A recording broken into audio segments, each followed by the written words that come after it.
Remove all 4 screws.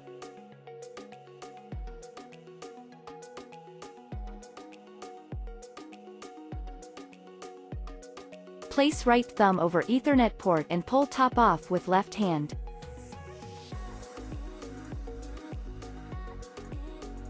Insert SIM card into slot until it clicks in.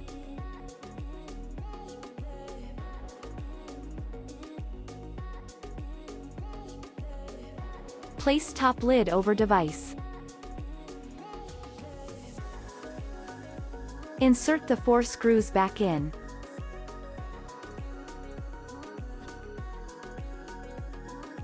Tighten all screws to secure them in place.